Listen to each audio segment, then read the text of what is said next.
Hello everyone, আসসালামু আলাইকুম। আশা করি সবাই ভালো আছেন। আমিও আল্লাহর রহমতে ভালো আছি।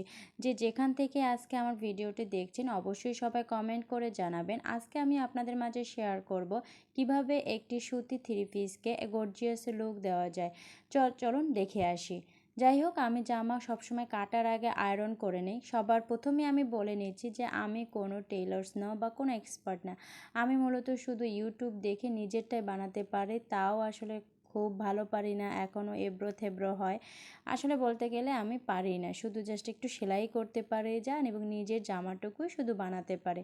তো যাই হোক, এখানে আমি আসলে কি বলে মাপ নিচ্ছিলাম, আমার নিজের বডির মাপ দিয়ে ভালোভাবে কেটে নিয়েছিলাম। যত আসলে কাটা ভালো তো সেলাই ভালো, কথায় আছে না।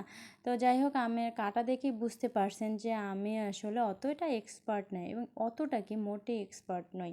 তারপরও যাই হোক, আপনাদের কাছে এই আইডিয়াটা শেয়ার করার জন্য যে আসলে আমরা চাইলে একটি নর্মাল সুতি থ্রি পিসকে কীভাবে মোটামুটি একটা গর্জিয়াস লুক দিতে পারি, এবং এটা খুবই কিন্তু হেল্পফুল। আর সবথেকে বড় বিষয় হচ্ছে যে নিজের জামা নিজে বানিয়ে পরার ভিতরে যে আনন্দ, এবং আপনার যে একটা টাকা বেঁচে গেল, যে আসলে টেইলার্সের যে খরচ, ইভেন তার যে আপনার অনেক সময় ড্রেসটা নষ্ট করে দেয়, আপনার মন মতো হয় না, সেখান থেকে বাঁচার জন্য হলেও কিন্তু আসলে সেলাই কাজটা শিখে রাখা উচিত। আমার আসলে খুবই ভালো লাগে, আমি আসলে খুব এক্সাইটেড হয়ে আছি যে আসলে কবে আমি খুব ভালোভাবে সেলাই কাজটা শিখে নিতে পারবো। যাই হোক, ইনশাল্লাহ একদিন আল্লাহ অবশ্যই কবুল করে নেবে। যাই হোক, এখানে আমি হাতা কেটে নিচ্ছিলাম। খুব ভালোভাবেই বুঝতে পারতেছেন যে আমি আসলে পারি না, মোটামুটি আমার সেলাই দেখে বুঝতে পারছেন। এই যে এখানে আমি প্রথমেই সালোয়ারটা বানিয়ে নিচ্ছিলাম। তো আমি চাচ্ছিলাম যে আসলে প্যান কাট সালোয়ারটা বানাতে, কিন্তু আমি যেহেতু ভালো কাটতে পারি না, তো যাই হোক তারপরে মোটামুটি চেষ্টা করছিলাম ইউটিউব দেখে, এবং যাই হোক মোটামুটি হয়েছে, ভালোই হয়েছে, বেশ ভালোই হয়েছে। এভাবে যদি সালোয়ারে তোমরা আসলে একটু লেস দিয়ে বানিয়ে নিতে পারো, সেটা কিন্তু খুবই গর্জিয়াস লুক দেয়, এবং এটা কিন্তু এখন খুব চলতেছে।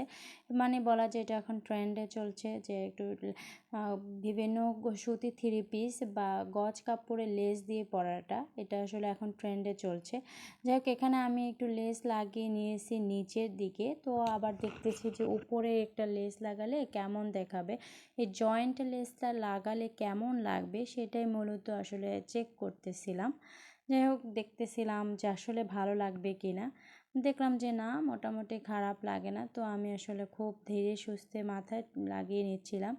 তো সালোয়ার বানানো শেষ হয়ে যাওয়ার পর আমি গলা করে নিচ্ছিলাম। আমি এখানে মূলত এটাকে কী বলে, কী গলা বলা হয়ে থাকে, না, গলার নামটা আসলে ভুলে গেছি। যাই হোক, এখানে আমি কি বলে গলাটা লাগিয়ে নিয়েছিলাম খুব সুন্দরভাবে। আসলে এভাবে কিন্তু আমরা ঘরে বসে চাইলে আসলে নিজের জামা নিজে বানিয়ে নিতে পারি, এবং এটা কিন্তু খুবই হেল্পফুল, আগে বললাম। এবং খুবই 20 টাকা 30 টাকার যদি আপনি লেস লাগিয়ে নেন, একটা সাধারণ সুতির থ্রি পিস সুন্দর একটা গর্জিয়াস লুক কিন্তু দেয়।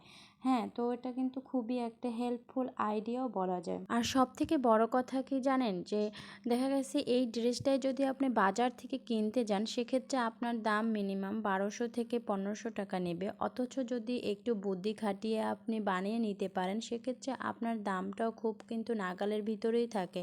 খুব সুন্দর একটা সুতি থ্রি পিসকে আপনি খুব সহজেই চাইলে একটা গর্জিয়াস লুক দিতে পারেন আসলে। আর অথচ বাজার থেকে এগুলো কতটা চড়া দামে এখন বিক্রি হয়ে থাকে। যাই হোক, এটা হলো আমার ড্রেসের ফাইনাল লুক। দেখেন ড্রেসটা কতটা সুন্দর লাগতেছে।